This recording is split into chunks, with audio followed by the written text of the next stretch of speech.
সন্ধ্যা হতেই চারিদিকে ঝড়ের আমেজ শুরু হলো।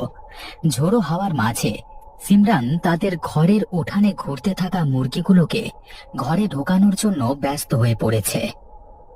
আরে আয় রে বাবা, এদিকে ওদিকে দৌড়ে বেড়াস না। এক্ষুনি বৃষ্টি নামলে আমি কিন্তু কিচ্ছু করতে পারবো না।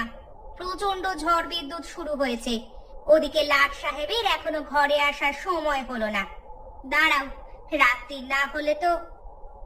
হঠাৎ কথাটা আটকে গেল সিমরানের। তাদের ঘরের উঠানে কিছুটা দূরে একটা লেবু গাছ আছে। সে লক্ষ্য করল তার তলায় একটা যেন কালো ছায়া মূর্তি দাঁড়িয়ে আছে। কে? তুমি এলে নাকি? দেখো, ওখানে দাঁড়িয়ে থেকো না, আমাকে সাহায্য করবে এসো। সারাদিন একা একা সংসার টানতে টানতে আমার দম একেবারে বেরিয়ে যায়। আমি আর পারছি না, আমার ভালো লাগছে না। দুটো মুরগি তখন উঠানে ছুটোছুটি করছে। এমন সময় হঠাৎ করে সিমরান লক্ষ্য করল অনেকবার কথা বলবার পরেও ছায়ামূর্তিটা সেখানে দাঁড়িয়ে রয়েছে। হঠাৎ অন্ধকারের মধ্য থেকে লম্বা হাতটা সামনে এগিয়ে এসে উঠান থেকে একটা মুরগি তুলে নিল। ওরে বাবা রে, হায় আল্লাহ, এটা আমি কি দেখছি? কে কে তুমি? কে? তোদের মুরগির মাংসগুলো খুব নরম। আমি প্রতিদিন একটা করে খেতে আসবো, আমাকে আটকাতে পারবি না তোরা। সেই ঝড়ের মধ্যেও হাড়গোড় চিবিয়ে খাবার কটমট শব্দ এলো। সিমরান আর সহ্য করতে পারল না। অন্ধকারের মধ্যে দুটো লাল চোখ যখন জ্বলে উঠল, তখন একবার চিৎকার করে সেখানেই অজ্ঞান হয়ে পড়ে গেল। এই রে, এমন সময় বৃষ্টিটা শুরু হলো, ঘর থেকে ছাতা টানতেও তো ভুলে গেছি। যতক্ষণ না বৃষ্টি থামছে ততক্ষণ কিছুই করবার নেই, এখানেই থাকতে হবে চুপ করে বসে। আরে নাসির ভাই, তোমার দোকানটা খোলা আছে তাই বাঁচলাম, না হলে তো অবস্থা আজকে খারাপ হয়ে যেত। আর বলো না, গাছের একটা ডাল এমন মরমর করে ভেঙে পড়লো, আমার মাথায় পড়লে আজকে অক্কা পেয়ে যেতাম।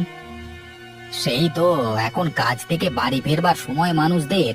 এই সময় যদি এভাবে ঝড় বৃষ্টি নামে তাহলে তো মানুষ বিপদে পড়বে। তারা নিজেদের মধ্যে কথোপকথন করছে, এমন সময় অঝোরে বৃষ্টি নামলো। বিদ্যুতের চমক মাঝে মাঝে বাইরের আবহাওয়াকে স্পষ্টভাবে বুঝিয়ে দিয়ে যাচ্ছে। গিন্নি যে একা ঘরে কিভাবে আছে সেটাই আমি কথাটা বলতে গিয়েও আটকে গেল নাসির। তার চোখে পড়ল কবরের পারে বাঁশতলার নিচে কে একজন যেন দাঁড়িয়ে রয়েছে। আমি ভুল দেখছি না তো? কি হলো নাসির, কি দেখবার কথা বলছো তুমি? একবার ওই দিকে তাকিয়ে দেখো তো দাদা, আমি কিছু ভুল দেখছি না তো? বাঁশতলার পাশে কে যেন একটা দাঁড়িয়ে আছে বলে মনে হচ্ছে। আরে তাই তো, আমারও তো সেটাই মনে হচ্ছে। কিন্তু এই ঝড় বৃষ্টির মধ্যে এইভাবে দাঁড়িয়ে কে থাকবে ওখানে? একবার ডাক পারবো কি? না না থাক, আমার একটু অন্যরকম কিছু মনে হচ্ছে। কিন্তু এতদিন তো কবরের পারে আমি কিছুই দেখিনি। ভূত প্রেতের কথা বলছো নাকি ভাই? হ্যাঁ, আমি সেটাই বলতে চাইছি। ব্যাপারটা কেমন হলো? তাদের এই চিন্তার মাঝেই হঠাৎ আরেকটা কাণ্ড ঘটল। বৃষ্টির মধ্যে চাদর মুড়ি দেওয়া একটা লোক তার দোকানের সামনে দিয়ে অন্ধকারের দিকে হেঁটে চলে গেল। এবার তাদের দুজনকার ভয় করতে শুরু করলো। কি শুরু হয়েছে ভাই? এই ঝড়ের রাতের বেলা এরকম ভৌতিক কাণ্ড দেখছি কেন? আমাদের কি মেরে ফেলবে নাকি? আমার দোকানে ঢুকে আমাদের আক্রমণ করবার ক্ষমতা ওদের নেই, কিন্তু আমি এটাই বুঝতে পারছি না হঠাৎ করে এদের উপদ্রব শুরু হলো কেন।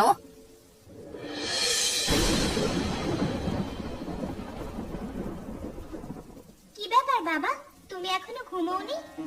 আজকে তোমার শরীরটা খারাপ, কোথায় একটু শুয়ে বিশ্রাম নেবে তা নয়, তুমি এখানে উঠে বসে আছো কেন?